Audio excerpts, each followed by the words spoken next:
مبارک باشه به همه. الله جل جلاله. د غزني ښاروالۍ له لوري د 24 میلیونو افغانیو په ارزښت 3 پروژې ګټې اخیستنې ته وسپارل شوې.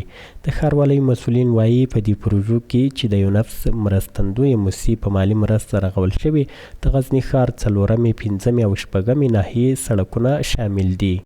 د ملګرو ملتونو د دفتر په مالی لګښت باندې د غزني ښار په 4مه او 5مه او 6مه ناحیه کې د 24 میلیونو افغانیو په ارزښت باندې 3 سړکونه ګټې اخیستلې ته الحمدلله وسپارل شول.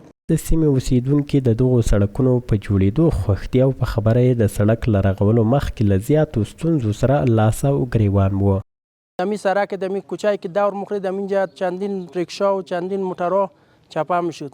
موترها بخید تروبر نمیتونست. اول فضل خدا از برکت از امارت اسلامی و از ښاروالۍ که همین را مد نظر گرفت می مؤسسه می قریه ما را می سرک ما را جور کرد. وقتاً مو بیا دقیقه شیده چیز دقیقه کار چطوره ده ده دیموش قناعت نیکو پده ده قناعت نیکو نور کارونی بده توسی استنادی دیوال دی جور سی او متباقی هغه دی جور سی. د غزني ښاروالۍ مسؤلین زیاتوي د یو کال راهیسې لسګونه لویې او وړې پروژې د غزني ښار په مختلفو سیمو کې پلي کړي. له خلکو یې وغوښتل چې د پروژو ساتنه وکړي.